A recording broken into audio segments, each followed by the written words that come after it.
Okay, so this is a tutorial on the intrinsic muscles of the hand.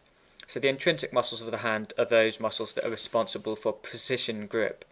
So the muscles that originate in the forearm and insert into the hand are responsible for power grip, and the muscles that originate in the hand and are responsible for precision grip are the intrinsic muscles. So this is a tutorial on those muscles. So I'll just get rid of this palmar aponeurosis and we'll take a look at the muscles underneath. So on the thumb side you've got the thenar muscles, on the side of the little finger you've got the hypothenar muscles. So we're looking at a palmar view, so this is the anterior view of the hand. So the thenar eminence is this eminence here on the thumb side. You can see this bulge on the hand where the thumb muscles, so this is the thenar eminence, and you've got the hypothenar eminence on the little finger side. So between the hypothenar and thenar muscles you've got this fibrous band of connective tissue which arches over the carpal bones, and this is called the flexor retinaculum, and this blends with the muscles of the thenar and hypothenar muscles. So beneath the flexor retinaculum you've got flexor tendons and the median nerve which pass through.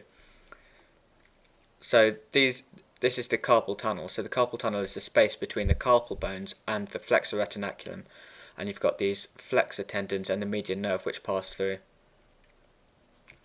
So the muscles in the intrinsic muscles in the hand, you've got the hypothenar muscles, the thenar muscles, lumbricals, interosseous muscles, the palmaris brevis, and the adductor pollicis. So I'll just talk you through those in this tutorial.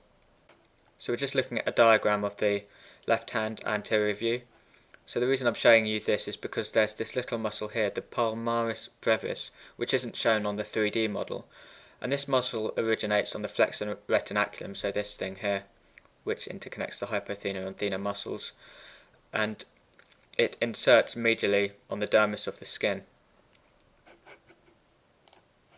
So that's the palmaris brevis, and it overlies the hypothenar muscles, which I'll come on to talk about. So next we've got the lumbrical muscles. So these muscles flex the metacarpophalangeal joints. And you've got 4 lumbrical muscles, and they originate on the tendons of the flexor digitorum profundus. So you can see these tendons here. These muscles originate on the on the sides of these tendons, and they insert onto the extensor hoods of the 4 fingers, so the index, middle, ring, and little fingers. And they flex the metacarpophalangeal joints while extending the interphalangeal joints. So I'll just flick over to a diagram. So this diagram just makes it a bit more clear. You can see the tendons of the flexor digitorum profundus, and you can see the lumbricals attaching to them and inserting onto the extensor hoods of the 4 fingers.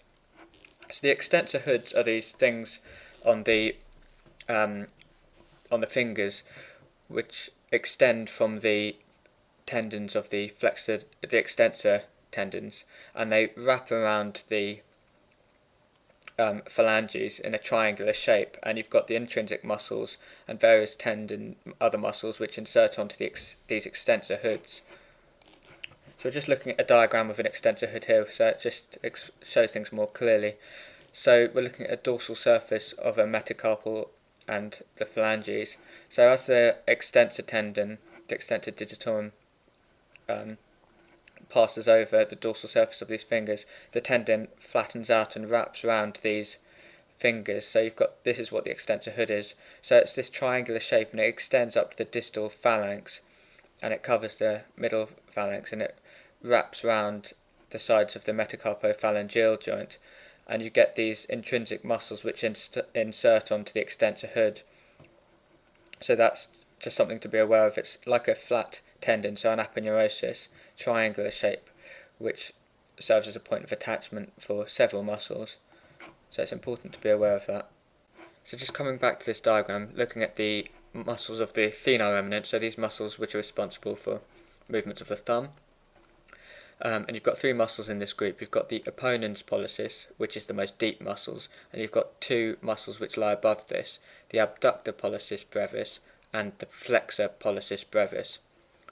So again, the names of the muscles give away some idea of the function. So the word pollicis is Latin referring to thumb.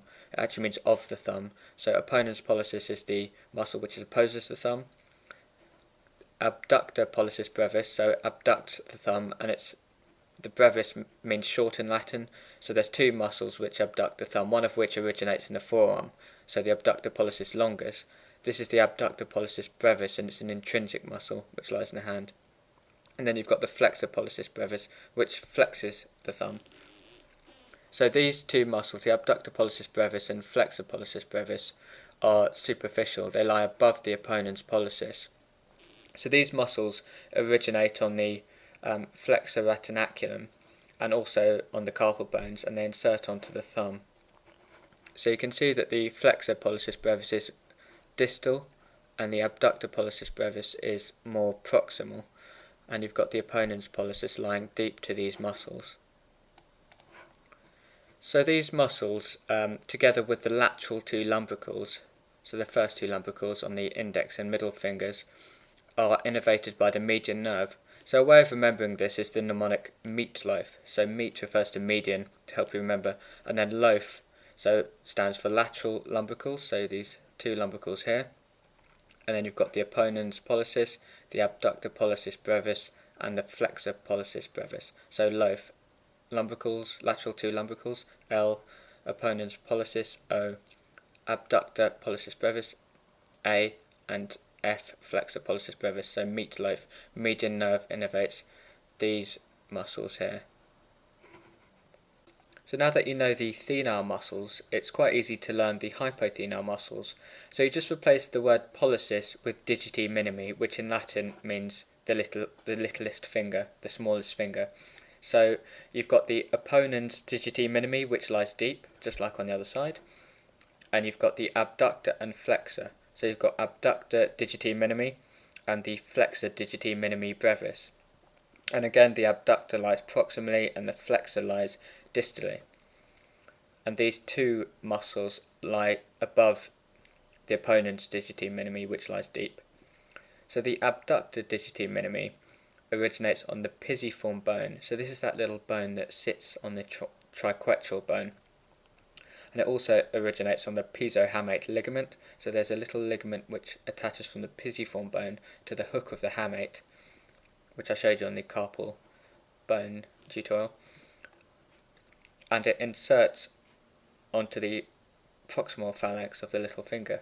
So what this muscle does, as the name suggests, is that it abducts the little finger at the MCP joint. So the flexor digiti minimi brevis, this muscle originates on the hook of the hamate and also on the flexor retinaculum, and it inserts onto the proximal phalanx. So this muscle flexes at the MCP joint. So just like the other side, you've got the abductor and the flexor lying side by side above the opponens muscle. So we'll just take a look at the opponens muscle. So here we're just looking at the 3D model, left hand again. So you've got these hypothenar muscles here. You've got the abductor digiti minimi and the flexor digiti minimi brevis. So this actually originates on the pisiform bone, so it's a little bit out of place. So that's the abductor, and you've got the flexor digiti minimi brevis. So this muscle originates on the hook of the hamate. So this hamate bone here is called hamate because the Latin hamus refers to hook, means hook. So this little hook process here. And you've got the pisohamate ligament, so that's that ligament which connects the pisiform bone and the hook of the hamate. So the flexor digiti minimi brevis originates on the hook of the hamate and inserts onto the proximal phalanx of the little finger. So just underneath it you've got this muscle here. This is the opponens digiti minimi.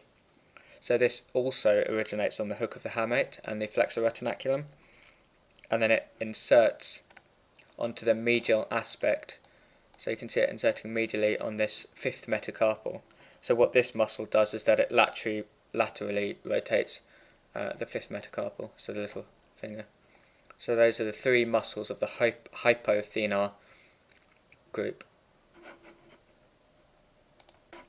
So I mentioned before the mnemonic meatloaf, which helps you remember that the median nerve innervates the lateral two lumbricals and the muscles of the thenar eminence.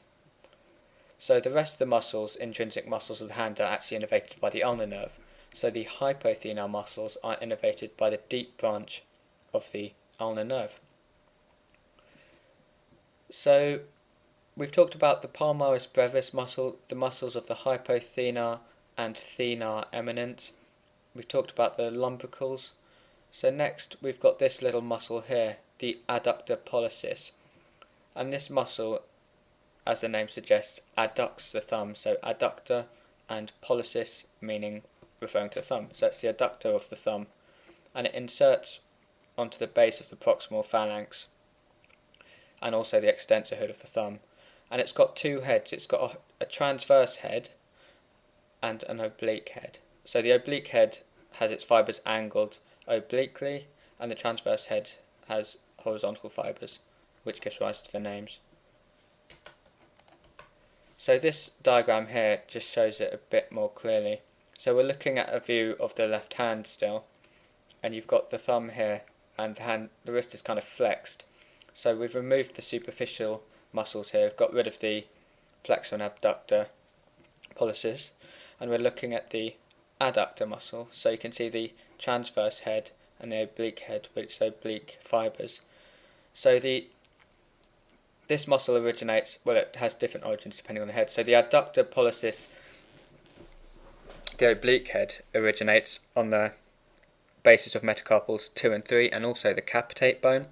And you've got the transverse head here, and this originates, as you can see, on the third metacarpal.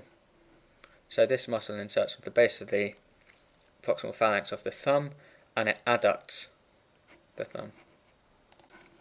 Okay, so just coming on to the last group of muscles, the interossei muscles, and you've got dorsal and palmar interossei.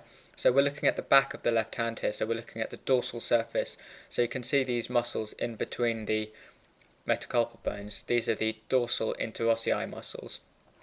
So they originate on the sides of these metacarpal bones, the adjacent sides, and they insert onto the extensor hood. Do you remember that diagram that I showed you earlier?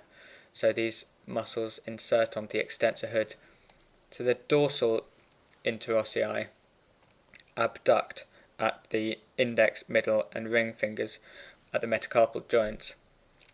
So the palmar interossei you can see from the palmar surface, and they again originate on the side of the metacarpals and again insert into the extensor hoods. But these muscles adduct, so the palmar interossei adduct. So a way of remembering the functions of the dorsal and the palmar interossei is the mnemonic pad and dab. So palmar adduct, dorsal abduct, abduct. So pad and dab. So those are the intrinsic muscles of the hand. So you've got the thenar group, the hypothenar group, you've got the lumbricals, the dorsal and palmar interossei muscles, and then you've got these little muscles, the palmaris brevis and the adductor pollicis. So those are the muscles of the hand.